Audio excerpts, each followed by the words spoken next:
Formula ఈ car race కేసులో ACB దూకుడు పెంచింది. మరోవైపు క్వాష్ పిటిషన్ కొట్టివేయడంతో మాజీ మంత్రి కేటీఆర్ సైతం అరెస్ట్ కాకుండా తనని తాను రక్షించుకునేందుకు ప్రయత్నాలు చేస్తూ ఉన్నారు. మొత్తంగా ఫార్ములా ఈ కార్ రేస్ కేసు ఇప్పుడు తెలంగాణలో జెట్ స్పీడ్ తో దూసుకుపోతోంది. ఈ క్రమంలో ఈ కేసులో అటు ఏసీబీ ఇటు కేటీఆర్ ముందున్న ఆప్షన్స్ ఏంటి అనేవి చూద్దాం. మాజీ మంత్రి కేటీఆర్ ఇక్కడ హైకోర్టులో ఆయనకి చుక్కెదురు కావడంతో ఆయన రాష్ట్ర ఉన్నత న్యాయస్థానం తీర్పుని సుప్రీంకోర్టులో సవాల్ చేయడానికి ప్రయత్నిస్తున్నారు. అలాగే ముందస్తు బెయిల్ కోసం హైకోర్టును ఆశ్రయించే అవకాశం కూడా ఉంది, లేదా ఏసీబీ దర్యాప్తుకి పూర్తిగా సహకరించొచ్చు కూడా. ఇదే అంశానికి సంబంధించి పూర్తి అప్డేట్స్ తెలుసుకుందాము. మా ప్రతినిధి శర్మ అందిస్తారు. శర్మ, ఏంటి అంటే ఫర్దర్ గా ప్రొసీడింగ్స్ ఎలా ఉండనున్నాయి? కేటీఆర్ ఏమో హైకోర్టులో ఏదైతే తనకి చుక్కెదురైందో ఆ పిటిషన్ సవాల్ చేస్తూ ఆయన సుప్రీంలో పిటిషన్ వేశారు. ఇక గవర్నమెంట్ విషయానికి వస్తే ఏసీబీ కూడా అంతే దూకుడుగా వెళ్తోంది. అండ్ ముందే వీళ్ళు కూడా కేవియట్ పిటిషన్ దాఖలు చేశారు. సో కేవియట్ ని కూడా ఛాలెంజ్ చేసే అవకాశం కేటీఆర్ కు ఉంటుంది. అసలు ఫర్దర్ గా ప్రొసీడింగ్స్ ఎలా ఉండబోతున్నాయి? ఈ కేసు వ్యవహారంలో కేటీఆర్ వ్యవహారం అన్నది చాలా కీలకంగా మారింది. ఏసీబీ దాఖలు చేసినటువంటి పిటిషన్ పైన ఏసీబీ దాఖలు చేసినటువంటి ఎఫ్ఐఆర్ను ఛాలెంజ్ చేస్తూ ఆయన హైకోర్టుకు వెళ్ళినా కూడా అక్కడ నిరాశ ఎదురైంది. ఓవైపు ఏసీబీ, మరోవైపు ఈడీ ఆయనను వెంటాడుతోంది. మరి తాజాగా సుప్రీంకోర్టును ఆశ్రయించారు. ప్రజెంట్ కేటీఆర్ ముందున్నటువంటి ఆప్షన్స్ ఏంటి? ఏసీబీ అరెస్ట్ నుంచి తప్పించుకోవడానికి కానీ, ఏసీబీ దూకుడు నుంచి తప్పించుకోవడానికి కానీ ఏసీబీ కేటీఆర్ ముందున్నటువంటి ఆప్షన్స్ ఏంటనేది మనం senior lawyer, bar council of India member, అలాగే మాజీ assistant solicitor general of India advocate Vishnuvardhan Reddy గారు ఉన్నారు. ఏంటి సార్ కేటీఆర్ ముందున్న ఆప్షన్స్ ఏంటి? ఇప్పటికే ఆయన ఒక ఆప్షన్ అయితే కోల్పోయారు, హైకోర్టుకు వెళ్ళి అక్కడ డిస్మిస్ అయింది. రెండవది ఇప్పుడే తాజాగా సుప్రీంకోర్టును ఆయన ఆశ్రయించారు. ఇంకా ఏంటి ఆప్షన్స్ ఏంటి? సుప్రీంకోర్టును ఆశ్రయించడం వల్ల జరిగేటువంటి పరిణామం ఏంటి? అంటే జనరల్గా శర్మ గారు, కరప్షన్ కేసెస్ అనేటువంటి రెగ్యులర్ అఫెన్సెస్ కేసెస్ అనేటువంటి టూ డిఫరెంట్ ఆస్పెక్ట్స్గా చూడాల్సి ఉంటుంది. ఇవాళ ఏదైతే ఈ ఫార్ములా కేసుకు సంబంధించి మీరు ఒక మాట అన్నారు, ఏమనంటే ఆల్రెడీ ఒక ఆపర్చునిటీ పోయిందని చెప్పి. జనరల్గా ఏంటంటే ప్రతి నిందితుడికి, ఎలెజ్డ్ అక్యూజ్డ్ ఎవరైతే ఉన్నారో ఒక అక్యూజ్డ్ పర్సన్కి హైకోర్టు, తర్వాత ముందు సెషన్స్ కోర్టు, తర్వాత హైకోర్టు, సుప్రీంకోర్టును ఆశ్రయించేటువంటి హక్కు ప్రతి చట్టాలు మనకి ఇచ్చినాయి. మనకి ఏదైతే ఉందో code of criminal procedure code 1973, ఇప్పుడు వచ్చినటువంటి 2024లో ఉన్నటువంటి బిఎన్ఎస్ఎస్ ప్రకారము ఈరోజు హైకోర్టు ఏదైతే ఇవాళ ఏసీబీ పెట్టినటువంటి కేసు ఎఫ్ఐఆర్ ఉందో, కేటీఆర్ గారు అనేటువంటిది ముఖ్యంగా ఈ కేసును కొట్టివేయండి, నా మీద ఎలిగేషన్స్ అనేటువంటి లేవు, ఏ రకమైనటువంటి పబ్లిక్ ఇంట్రెస్ట్మెంట్, నాకు ప్రాపర్టీ ఇంట్రెస్ట్మెంట్ అనేటువంటిది ఏమి కూడా, నాకు ఇంట్రెస్ట్మెంట్ ఒక లెజిస్లేటర్గా నాకు జరగలేదు, నేను ఓన్లీ ఫైల్ సంతకం పెట్టాను, సో నాకేమీ సంబంధం లేదని చెప్పేసి కంటెన్షన్ చేయటం జరిగింది. అయితే ముఖ్యంగా ఏసీబీ, తర్వాత హెచ్ఎండిఏ కూడా, అడ్వకేట్ జనరల్ గారు, తర్వాత మిగతా సంబంధించినటువంటి వేరియస్ సీనియర్ కౌన్సిల్స్ కూడా స్టేట్ గవర్నమెంట్ తరపు నుంచి కూడా సమర్థవంతంగా ఆర్గ్యుమెంట్స్ వినిపించడం జరిగింది. దీనికి ముఖ్యంగా క్వాష్ పిటిషన్ ఏదైతే సెక్షన్ 528 ఆఫ్ బిఎన్ఎస్ఎస్ యాక్ట్ కింద వేసినటువంటి క్వాష్ పిటిషన్ హైకోర్టు వారు సుదీర్ఘ వాదనలు విన్న తర్వాత, of course we are not the council, but మనం కూడా అబ్జర్వ్ చేశాం కాబట్టి 35 పేజీల జడ్జిమెంట్ అనేటువంటిది ఒక చాలా క్షుణ్ణమైనటువంటి తీర్పు ఇచ్చారు వాళ్ళ హైకోర్టు జస్టిస్ లక్ష్మణ్ గారు. అంటే ఏమని ఇచ్చారంటే, కరప్షన్ కేసెస్లో మొట్టమొదటికి ఏంటంటే ఫస్ట్ ఎలిగేషన్స్ అనేటువంటి ఎఫ్ఐఆర్లో ఏమున్నాయి, తర్వాత ఇది ఓన్లీ ప్రైమరీ స్టేజ్ మాత్రమే, ఈ స్టేజ్లో కనుక అరెస్ట్ అనేటువంటిది కనుక స్టే చేసినట్లయితే, ఎఫ్ఐఆర్ కనుక క్వాష్ చేసినట్లయితే ఇది సుప్రీంకోర్టు ఇచ్చినటువంటి గైడ్ లైన్స్కి వ్యతిరేకం అని చెప్పేసి స్టేట్ ఆఫ్ హర్యానా భజన్లాల్ కేసులో సుప్రీంకోర్టు ఏంటంటే ఒక 7 ప్రధానమైనటువంటి ప్రిన్సిపల్స్ చెప్పింది. ఎప్పుడు హైకోర్టు తన యొక్క విచక్షణమైనటువంటి అధికారాన్ని ఉపయోగించాలి, ఎప్పుడు ఒక ఎఫ్ఐఆర్ క్వాష్ చేయాలి. సో ఆయన 35 పేజీల జడ్జిమెంట్లో ప్రతి కంటెన్షన్స్, కేటీఆర్ గారు అడ్వకేట్స్ ఇచ్చినటువంటి కంటెన్షన్స్ కూడా ఏదైతుందో దానికి సంబంధించి, తర్వాత నాకు ఏ రకమైనటువంటి అమౌంట్స్ కూడా నేను తీసుకున్నట్టు కూడా దాఖలా లేవు, కేవలం ఇది ఒక ఇంటర్నేషనల్ రెప్యుటేషన్ కోసం చేసినటువంటి ఒక ఈ రేస్ ప్రైమ్ ఆఫీసీ లేనప్పుడు ఇన్వెస్టిగేషన్ ఏజెన్సీ కేసు నమోదు చేయదు. కానీ ఎందుకు క్వాష్కు నిందితులు వెళ్తూ ఉంటారు? ప్రైమా ఫేసీ కేసు అనేది లేకుండా ఫస్ట్ అసలు ఎఫ్ఐఆర్ అనేటువంటిది ముఖ్యంగా ఈ కేసెస్లో ఎలిగేషన్స్ అనేటువంటిది మనం క్లోజ్గా ఎగ్జామిన్ చేసినట్లయితే, మొట్టమొదటిగా కంప్లైంట్ ఏదైతే ఇచ్చిందో దానకిషోర్ గారు ఇచ్చినటువంటి కంప్లైంట్లో ముఖ్యంగా I think some HMDR municipal administration ఆ ఇచ్చినటువంటి కంప్లైంట్లో కొన్ని ఎలిగేషన్స్ అనేటువంటి మొత్తం ఏదో 600 కోట్ల రూపాయలకు సంబంధించినటువంటిది ఒక డీలు, తర్వాత అగ్రిమెంట్కి prior to entering into agreement amounts అనేటువంటివి కూడా బ్రిటిష్ పౌండ్స్లో చేయటం జరిగిందని చెప్పేసి కూడా ఒక ఎలిగేషన్ పెట్టారు. తర్వాత ఇంకా ఏంటంటే ట్రైపార్టీ అగ్రిమెంట్లో కూడా హెచ్ఎండి అనేటువంటిది కూడా ఒక అగ్రిమెంట్ చేయకుండా ఎప్పుడైతే ఈ ఫార్ములా ఈ రేస్ కంపెనీ ఎప్పుడైతే ఎగ్జిట్ అయిపోయిందో తర్వాత అంటే దానికి సంబంధించి సంబంధించి ఈ హెచ్ఎండిఏ వచ్చిన తర్వాత వాళ్ళకి సంబంధించి వాళ్ళ యొక్క ఏదంటే ముఖ్యంగా సెక్రటేరియట్ రూల్స్కు విరుద్ధంగా తర్వాత గవర్నర్ యొక్క శాంక్షన్ లేదు దీంట్లో ముఖ్యంగా. ఎందుకంటే పర్టికులర్గా article 299 of the constitution of India జనరల్గా ఏం చెప్తుందంటే ఒక పర్టికులర్ ప్రొసీజర్ని ఫాలో అయ్యి ఏదైనా అగ్రిమెంట్స్, ఎందుకంటే ఇది ఫారిన్ అగ్రిమెంట్ ముఖ్యంగా, సో ఈ రకమైన ఎలిగేషన్స్ పెట్టారు. ఈ కేసు డీటెయిల్స్ను పక్కన పెడితే కనుక ఈ కేటీఆర్ ముందున్న ఆప్షన్స్లో ఒకటి వీగిపోయింది, రెండోది సుప్రీంకోర్టుకు వెళ్ళాడు. ఎలా ఉంటుంది సుప్రీంకోర్టుకు?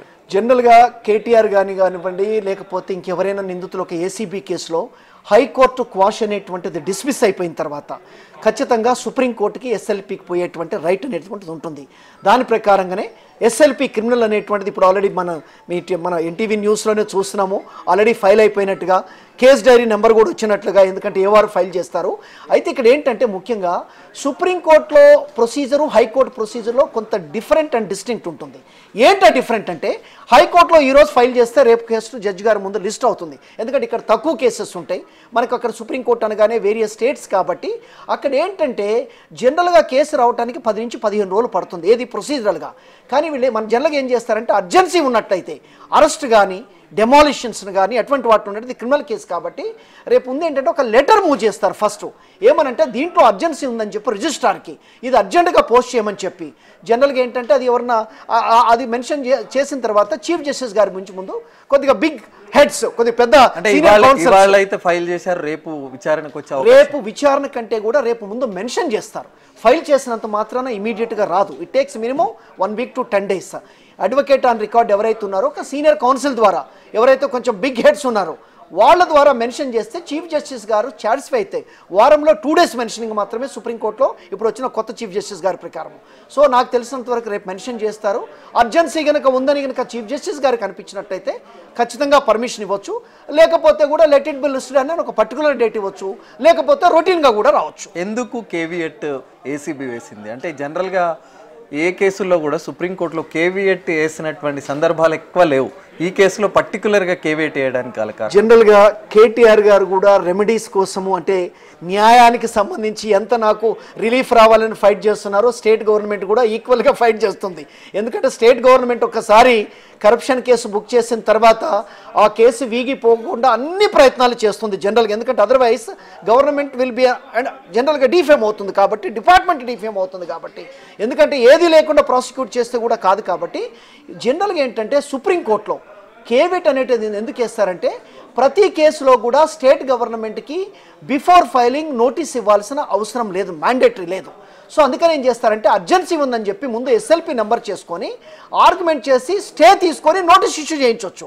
అందుకని ఈ స్టే రాకుండా స్టేట్ గవర్నమెంట్కి నోటీస్ ఇచ్చి ముందు స్టే వచ్చిందనుకోండి, ఈ హైకోర్టు జడ్జిమెంట్ స్టే అయిపోతే జనరల్గా హైకోర్టు ఏదైతే ఉందో ఎఫ్ఐఆర్ మీద స్టే అయిపోతే ఏసీబీ అరెస్ట్ చేయలేదు. సో అందుకని ఫర్దర్ ప్రొసీడ్ కావాలంటే స్టేట్ గవర్నమెంట్ ఆర్గ్యుమెంట్ విన్న తర్వాత మాత్రమే చేస్తే వాళ్ళకి ఏంటంటే ఒక ఆపర్చునిటీ ఇస్తే ఇవన్నీ కూడా స్టేట్ గవర్నమెంట్ కూడా వాళ్ళ కౌన్సిల్ ద్వారా ఎవరైతే స్టేట్ గవర్నమెంట్ స్టాండింగ్ కౌన్సిల్ ఉన్నారో సీనియర్ కౌన్సిల్ ద్వారా వాళ్ళ ఆర్గ్యుమెంట్ కూడా వినండి అని చెప్పి. కాబట్టి ఇప్పుడు ఏంటంటే ఖచ్చితంగా కేటీఆర్ గారికి సంబంధించినటువంటి కౌన్సిల్ ఖచ్చితంగా ఈ హ్యాస్ టు సర్వ్ ద ఇప్పుడు ఏదైతుందో ఫస్ట్ కేవియట్ వేశారు కాబట్టి ప్రతి కాపీ కూడా ప్రతి డాక్యుమెంట్ కూడా ఈ ఏదైతే ఉందో స్టేట్ గవర్నమెంట్కి సర్వ్ చేయాలి. స్టేట్ గవర్నమెంట్ కూడా ఇప్పుడు రిప్రజెంట్ చేస్తుంది, అపోజ్ చేస్తుంది, అవసరమైతే కౌంటర్ దాఖలు చేయడానికి టైం ఇవ్వని చెప్పొచ్చు, ఇద్దరు పార్టీస్ కూడా వినొచ్చు సుప్రీంకోర్టులో. That is the procedure caveat purpose. Anticipatory bail petition move చేసే అవకాశం కూడా ఉంటుందా? జనరల్గా అండి ప్రతి వ్యక్తికి ఎవరికైనా నిందితులు ఏ కేసులో ఉన్నా కేటీఆర్ గారా సామాన్యుడా ఇంకొకరా కాదు, law treats every one as an equal.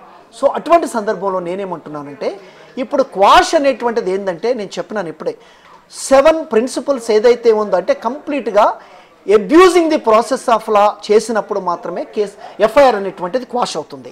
So జనరల్గా ఏంటంటే అబ్యూజ్ ప్రాసెస్ అంటే మెలీషియస్ మ్యాలిఫైడ్ ఇంటెన్షన్తో స్టేట్ గవర్నమెంట్ ఒకవేళ దురుద్దేశంగా పెట్టిందని చెప్పి కేటీఆర్ గారు లాయర్లు ఎలాగో ఆర్గ్యూ చేస్తారు కానీ హైకోర్టు నో ఎగ్రీ కాలేదు.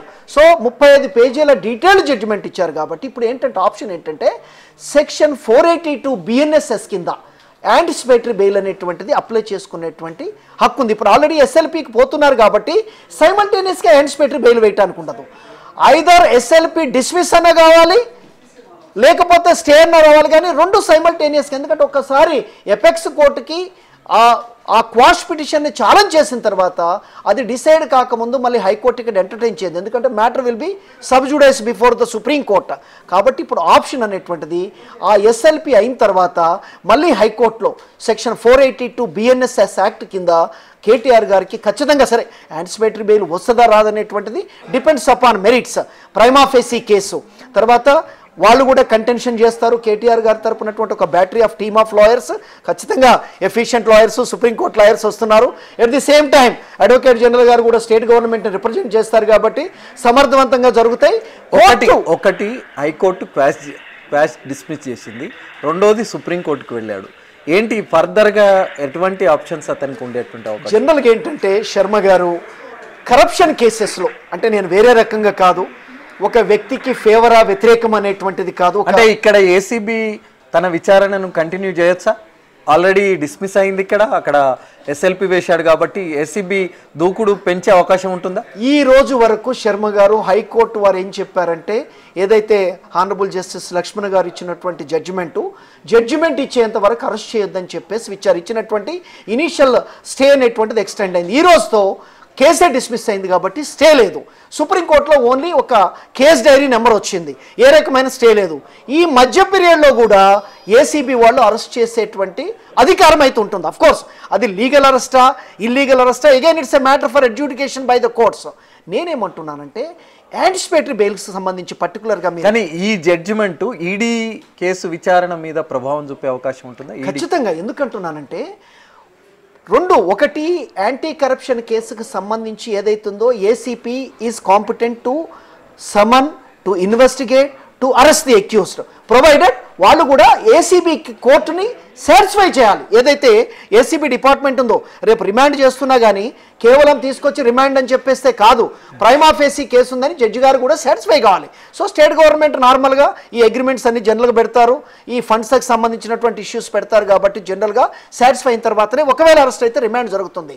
నేనేమంటున్నానంటే జనరల్గా కరప్షన్ కేసెస్లో అంటే just as an independent we are not representing either parties, state government చేయట్లేదు, అక్యూజ్డ్ చేయట్లేదు కాబట్టి యాజ్ అన్ ఇండిపెండెంట్ లీగల్ ఎక్స్పర్ట్గా మీరు ఏం చెప్తారు? ఈ కేసును మీరు కూడా చూసి ఉంటారు కదా, ఏం చెప్తారు? ఏం జరిగే అవకాశం ఉంటుందంటారు? జనరల్గా కరప్షన్ కేసెస్ అంటే it's not in favour of KTR గారు లేకపోతే ఎగెనెస్ట్ లేకపోతే స్టేట్ గవర్నమెంట్ కాదు.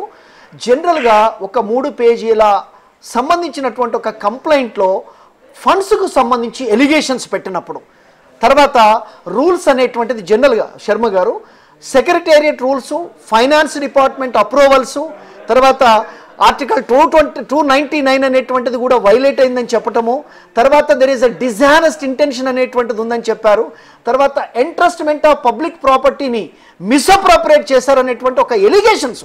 నేను కంప్లీట్గా కేటీఆర్ గారు ఇవన్నీ చేశారని ఐఎమ్ నాట్ కంక్లూడింగ్. ఒక ఎఫ్ఐఆర్లో ఇటువంటి ఎలిగేషన్స్ పెట్టినప్పుడు కోర్టు అనేటువంటిది ఆప్షన్ ఏముంటుందంటే ఇన్వెస్టిగేషన్ అనేటువంటిది స్కటిల్ చేయదు ఎట్ ది ప్రైమరీ స్టేజ్.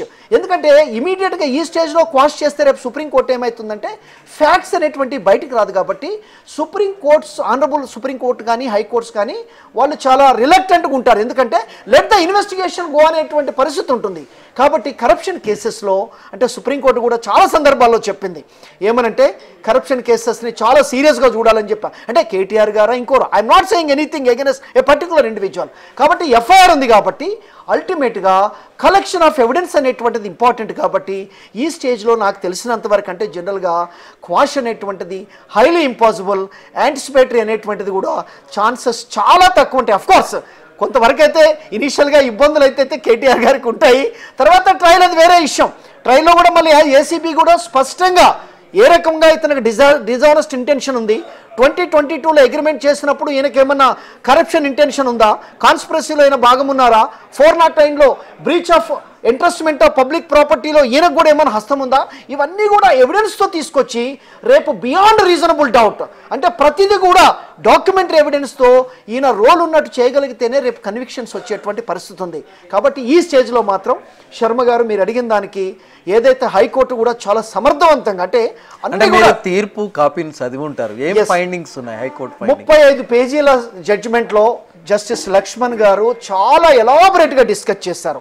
అంటే కేస్ ఆఫ్ ది ప్రాసిక్యూషన్ ఏంటి, కంటెన్షన్స్ ఆఫ్ ది పిటిషనర్ ఏంటి, తర్వాత contentions of the state government ఏంటి, ఏసీబీ ఏంటి, అడ్వకేట్ జనరల్ గారు ఏం ఆర్గ్యూ చేశారు, హెచ్ఎండిఏ తరపు నుంచి ఏం ఆర్గ్యూ చేశారు, తర్వాత అసలు సెక్షన్ 582 ఏం చెప్తుంది, ఏ సందర్భంలో క్వాష్ చేయాలంటే equivalent section 482 of CrPC old ఏ సందర్భంలో చేయాలి, Bhajanlal versus state of Haryana కేసులో ఏం గైడ్ లైన్స్ ఇచ్చింది, ఈ స్టేజ్లో ప్రైమాఫేసీ కేసు ఉందా లేదంటే కంక్లూజన్ ఏమి ఇచ్చారంటే there is a prima facie case అని చెప్పేసి చెప్పడం జరిగింది. అంటే ఒక వాదన వినిపిస్తుంది, ఏసీబీ ఎఫ్ఐఆర్ నమోదు చేసిన దానికంటే ముందే ఇటువంటి ఆధారాలు కానీ ఇటువంటి కేసు విచారణకు సంబంధించి కానీ పూర్తిగా ఉన్నప్పుడే ఏసీబీ వీళ్ళపైన కేసులు నమోదు చేయాలి కదా, ఇప్పుడు ఎలా కేసు నమోదు చేసి విచారణ అంటారు అంటుంది. అంటే జనరల్గా రిజిస్ట్రేషన్ ఆఫ్ ఎఫ్ఐఆర్కు సంబంధించి ముందే కలెక్షన్ చేయాల్సినటువంటి అవసరం ఉండదు.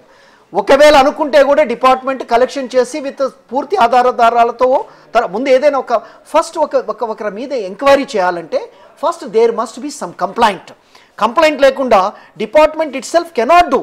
సో జనరల్గా ఏంటంటే ఎఫ్ఐఆర్ చేసిన తర్వాత criminal law will be set into motion, that is section 157 of CrPC. సరే లేటెస్ట్ సెక్షన్ కరస్పాండింగ్ సెక్షన్ ఉంది, దాని ప్రకారం ఏంటంటే ఖచ్చితంగా ఒక కంప్లైంట్ ఇచ్చిన తర్వాత ఆ ఎలిగేషన్స్ని బట్టి కంప్లైంట్ని ఎగ్జామిన్ చేస్తారు. సంబంధించినటువంటి ఆఫీసర్స్ ఎవరైతే ఎంఏహెచ్ మన మున్సిపల్ అడ్మినిస్ట్రేషన్ ఆఫీసర్స్ ఎవరున్నారు, తర్వాత హెచ్ఎండిఏకి సంబంధించి ఫండ్స్ ఏ రకంగా దీన్ని డిస్బర్స్ చేశారు, ఎవరికి పోయినాయి, ఎవరికి ఏ రకంగా లింక్ ఉంది, అంటే ఒకవేళ ఫైల్లో ఏం చెప్పింది, మంత్రి గారు ఏ రకంగా అప్రోచ్ చేశారు, నియమాలకు లోబడి చేశారా, ఫైనాన్స్ రూల్స్ను ఫాలో అయ్యారా లేదా, సెక్రటేరియట్ రూల్స్ను ఫాలో అయ్యారా లేదా. సో అంటే ఒక పర్టికులర్ ప్రొసీజర్ అనేది చాలా ఇంపార్టెంట్ గవర్నమెంట్, ఎందుకంటే ఇది ఇండివిజువల్ కాదు. అఫ్కోర్స్ ప్రభుత్వం ఉన్నప్పుడు జనరల్గా ఏమనుకుంటామంటే ప్రభుత్వం ఉందని చెప్పేసి జనరల్గా ఆఫీసర్స్కి డైరెక్షన్స్ ఇస్తారు, కానీ ప్రతి penny of the government belongs to the public. కాబట్టి ఏంటంటే అధికారం పోయిన తర్వాత జనరల్గా ఎట్లుంటుందంటే ఆ ప్రొసీజర్ అంతా కూడా మైక్రోస్కోపిక్ ఎగ్జామినేషన్ చేస్తారు. ఎవరు, ఇట్ మేబీ అపోజిషన్ కానివ్వండి, లేకపోతే లాయర్స్ కానివ్వండి, ఫిర్యాదు చేసేవాళ్ళు కానివ్వండి. సో నేనేమంటున్నానంటే ఈ స్టేజ్లో ఐఎమ్ నాట్ సెయింగ్ ఎనీథింగ్, నేను కేటీఆర్ గారికి ఫేవరా లేకపోతే కాంగ్రెస్ స్టేట్ గవర్నమెంట్కి ఫేవరా, ఇట్స్ నాట్ దట్. ఈ కరప్షన్ కేసెస్లో మీరు అడిగినట్టుగా క్వాష్ అనేటువంటిది జనరల్గా రేరెస్ట్ ఆఫ్ రేర్ కేసెస్లో అదే జస్టిస్ లక్ష్మణ్ గారు ఇచ్చినటువంటి జడ్జిమెంటు, తర్వాత నెక్స్ట్ యాంటిసిపేటరీ బెయిల్ అనేది కూడా కొంత ఈ స్టేజ్లో చాలా అంత ఈజీగా ఉండదని చెప్పేసినటువంటిది నేను చెప్తున్నాను. ఏదున్నా he has to face the prosecution, ultimately he has to prove the innocence before the court of law. Okay, thank you Vishnuvardhan Reddy గారు. మాజీ ముఖ్యమంత్రి కేసీఆర్ కుమారుడు, 10 ఏళ్ల పాటు మున్సిపల్ శాఖ మంత్రిగా పనిచేసిన కేటీఆర్ ఇప్పుడు ఏసీబీ ఎఫ్ఐఆర్లో ప్రధాన నిందితుడు. కేటీఆర్తో పాటు అప్పుడు మున్సిపల్ శాఖ ప్రత్యేక కార్యదర్శిగా పనిచేసిన అరవింద్ కుమార్ రెండవ నిందితుడు. మరి ఇద్దరు కీలకమైనటువంటి వ్యక్తులు ఏసీబీ ఎఫ్ఐఆర్లో నిందితులుగా ఉన్నారు కాబట్టి ఇది హై ప్రొఫైల్ కేసు. ఈ కేసు ఏ విధంగా ముందుకు వెళుతుంది, ఇప్పుడైతే సుప్రీం ఆప్షన్స్లో హైకోర్టు అతని క్వాష్ పిటిషన్ను డిస్మిస్ చేసింది, మరి రెండో ఆప్షన్ సుప్రీంకోర్టుకు వెళ్ళారు, అక్కడ ఏం జరుగుతుంది అనేది చాలా ఆసక్తికరంగా మారింది. మరి సుప్రీంకోర్టు నిర్ణయం ఏ విధంగా ఉంటుంది అనేటువంటిదే చాలా కీలకమైనటువంటి పరిణామంగా మనం చూడాలి. హైకోర్టు అయితే క్వాష్ను డిస్మిస్ చేసింది కాబట్టి సుప్రీంకోర్టు ఏ విధంగా రియాక్ట్ అవుతుంది అనేటువంటిది మనం చూడాల్సి ఉంది. మరోవైపు ఏసీబీ అయితే దూకుడు పెంచింది, మరి అతన్ని అరెస్ట్ చేయకూడదు తన తీర్పు వెల్లడించేంత వరకు అని హైకోర్టు చెప్పింది కాబట్టి అప్పటి వరకు 9న నోటీసులు ఇచ్చి 9న రావాలని నోటీసులు ఇచ్చింది. మరి తీర్పు వెల్లడైంది కాబట్టి మరి ఆ నిబంధనలు కూడా లేవు. మరి ఇప్పుడు ఏసీబీ ఏ రకంగా రియాక్ట్ అవుతుంది అనేటువంటిది ఒకటి కీలకమైన పరిణామం. మరొకటి ఈడీ కూడా కేటీఆర్ను వెంటాడుతోంది కాబట్టి ఈడీ తీసుకోబోయేటువంటి నెక్స్ట్ స్టెప్ ఏంటనేది కూడా చూడాల్సినటువంటి అంశం ఉంది. కాబట్టి ఇది విష్ణువర్ధన్ రెడ్డి గారు చెప్పినటువంటి అంశం. మరి కేటీఆర్ వ్యవహారంలో ఏం జరుగుతుంది అనేటువంటిది చూడాల్సి ఉంది. Over to studio.